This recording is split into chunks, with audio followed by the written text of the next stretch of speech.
hvordan selvlysende materialer de virker.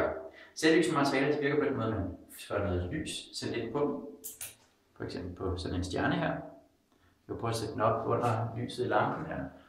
Og den absorberer så noget energi fra det lys. Og det udsender den altså igen i en meget bestemt farve. Det vi skal vise her, det er, at det ikke ligegyldigt, hvilken farve den får ind. Hvis der ikke er nok energi i den farve, den får ind, så begynder den her altså heller ikke at lyse. Farvernes energi de stiger fra rød til grøn til blå mod højere energi. Og en computerskærm den er rigtig god til lige præcis at vise de tre farver. Det er den, fordi at en computerskærm består af pixels, og hver af de pixels består af tre lysdioder, en rød diode, en grøn diode og en blå diode.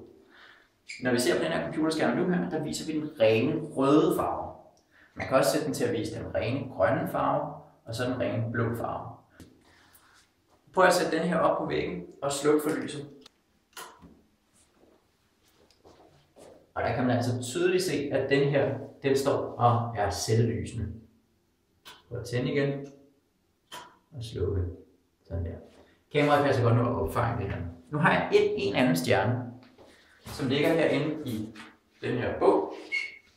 Og den her stjerne, den har ligget inde i mørke, fordi at vi vil gerne vise, hvad for nogle høj energi, der skal til for at få den her til at lyse. Hvis jeg sætter den op ved siden af den anden, så er det altså nemt at se, at den ene lyser, og den anden lyser ikke.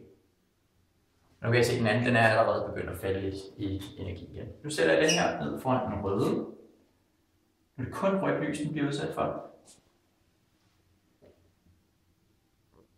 Og når jeg så sætter den op på her, så kan I se, at den er stadigvæk ikke begyndt at lyse.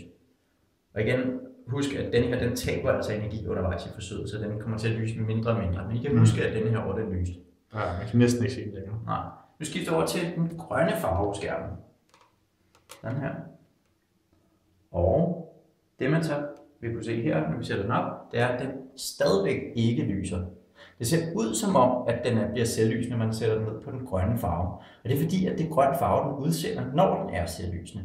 Men det er altså ikke energi nok til at sætte den selvlysende effekt i gang. Nu prøver jeg at skifte den over til den blå farve. Sådan der. Sæt den op. Og voilà, nu kan man se, at denne her, den lyser. Det gør, denne her, den lyste jo altså også før. Men den er altså simpelthen, den har stået der for længe nu her. Men den her, den er simpelthen begyndt at lyse nu her. I det blå lys, der er der altså energi nok til, at man kan sætte den op i energiniveau, så den kan henfalde til at udsende det grønne lys, som den farve, den så udsender.